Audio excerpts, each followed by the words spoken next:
Today, we're going to talk about evolution, but probably not in the way you're used to thinking about it. We're going to dig into a pretty radical idea, one that might just change how you see, well, every living thing on this planet, including yourself.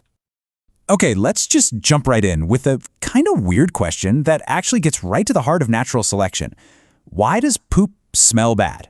I mean, to us, it's disgusting, right? It's loaded with bacteria that could make us really, really sick. But what if I told you that the whole idea of bad is completely subjective? So for a fly, that exact same smell, it's like a dinner bell.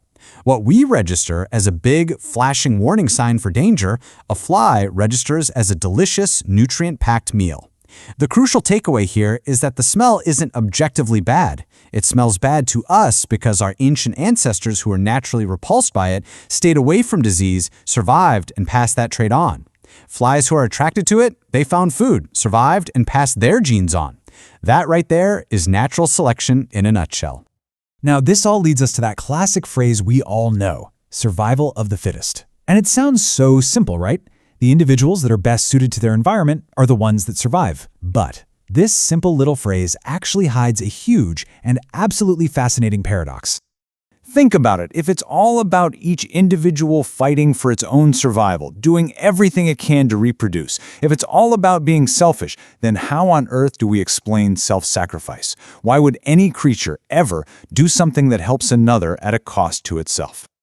And I mean, just look at this stuff. This behavior is everywhere in nature. A worker bee will literally die defending its hive. That's the ultimate sacrifice. Worker ants, most of them are sterile. They can't even reproduce, but they spend their whole lives working for the colony. And squirrels will risk becoming a predator's lunch just to shout out a warning to their neighbors.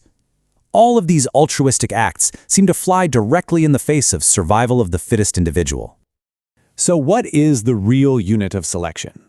We've already seen why the individual doesn't quite work. So the next logical guess is maybe the group or the species. You hear this a lot. It's for the good of the species. But that doesn't really hold up either. See, for natural selection to work, you need things that make copies of themselves, creating a next generation that can compete. A species doesn't do that. A wolf pack doesn't just, spawn a competing wolf pack bee next door. So selection can't really choose between them. If it's not the individual and it's not the group, what is it? To find the answer, we have to strip everything away and travel back in time. I'm talking way, way back, 4 billion years, to the very beginning of life on Earth. We need to find the original thing that natural selection first started working on.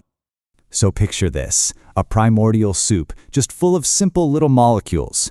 Energy, maybe from the sun or lightning, zaps them and forces them into all sorts of complex shapes. Now, most of these shapes are totally unstable and just fall apart immediately, but the ones that are stable, they stick around. It's just a fundamental law of physics. Stability lasts. And after millions and millions of years of this random shuffling, by pure, dumb luck, something incredible happens. A very special, stable molecule forms. This molecule has a unique trick up its sleeve. It can act as a template, grabbing other building blocks from the soup around it to create an exact copy of itself. So 1 becomes 2, 2 become 4, and so on. This is the birth of the replicator. It's not alive, it's not thinking, it's just a mindless chemical process. But it is the start of everything. Okay, so once this replicator exists, it starts making copies like crazy. But wait, those building blocks in the soup are limited, so boom, competition begins. And every now and then, a copying error happens, a mutation, which creates a slightly different kind of replicator. This kicks off a chemical arms race. You can think of it like this microscopic war, where some replicators evolve the ability to break others apart, while others evolve better defensive walls to protect themselves. It's all just mindless chemistry that happens to give them a tiny competitive edge. And over billions of years, this competition gets unbelievably sophisticated. The replicators build more and more complex structures around themselves, things to protect them, to move them around, to find more building blocks for them. These structures are what we can call survival machines. And they got so good at surviving that they're still around 4 billion years later. In fact, you're looking at one of these survival machines right now, because those ancient replicators, they're still here. They're inside every single cell of every living thing. We just have a different name for them today. We call them genes. This quote from Richard Dawkins just perfectly captures this mind-bending idea. He argued that we've had it all backwards. It's not that organisms use genes to reproduce. It's that genes use organisms to reproduce. We are the vessels. We are the survival machines, built by and for our genes. So why the gene? Why is it the fundamental unit? Well, for natural selection to even work, an entity needs to have three basic properties. First, it has to be able to make copies of itself. Second, it has to have some kind of variation that can affect its survival. And third, that variation has to actually impact its own chances of getting copied. And the gene is in this perfect sweet spot. Think of it like Goldilocks. A single nucleotide, the tiniest piece of DNA, is too small. It gets copied, sure, but it doesn't really do anything on its own. A whole chromosome, on the other hand, is too big. It gets all shuffled up and broken apart during reproduction, so it isn't copied faithfully. But a gene? It's just right. It's a piece of DNA that's long enough to actually influence a trait, but it's also short enough to be passed on intact for generations and generations. It is the true unit of selection. Okay, so now that we have this new gene's eye view of the world, we can finally go back and solve that paradox of altruism that we started with. First things first, you have to remember that you share a ton of your genes with your relatives. On average, you share about 50% of your genes with a brother or sister, 25% with a grandparent, and so on down the line. This little chart is absolutely crucial for understanding what comes next. Let's go back to our heroic squirrel. Imagine there's a gene that makes a squirrel more likely to give an alarm call. When that squirrel sees a predator and shouts, it's putting its own body and the one copy of that gene inside it at risk. But its family is nearby, and they also likely carry that same exact gene.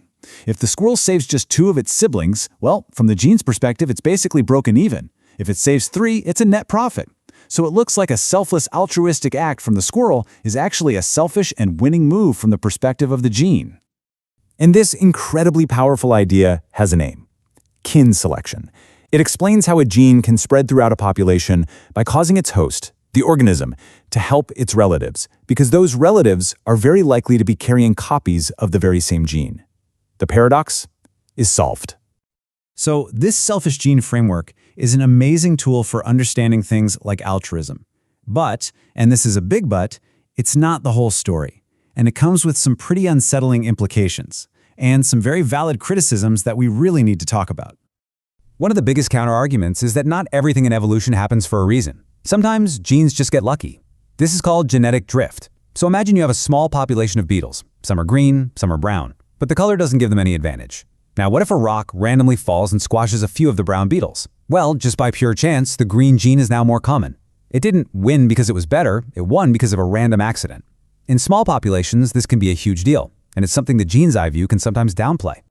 And there are other really important points. First off, that word selfish is just a powerful metaphor. Genes don't have intentions or consciousness, they're just molecules. The theory can also feel a bit oversimplified. It's very rarely one gene equals one trait. Genes interact in these huge, complex networks, and they're heavily influenced by the environment in ways we're only just starting to wrap our heads around. It's less of a simple blueprint and more of a dynamic, interactive recipe. But even acknowledging it's a simplification, you just can't overstate how powerful this idea is. Looking at evolution from the perspective of the gene gives us this incredible framework to understand a massive range of behaviors, from the most selfish to the most altruistic, just by asking one simple question: how does this behavior help the underlying genes get copied? And this leaves us with a final, and let's be honest, a deeply unsettling thought. If this view is even mostly correct, is a parent's fierce, undeniable love for their child really just a gene's way of protecting its future copies? Are we truly in control, or are we just beautifully complex survival machines, blindly programmed to preserve the selfish molecules that built us? What do you think? Thanks for joining us.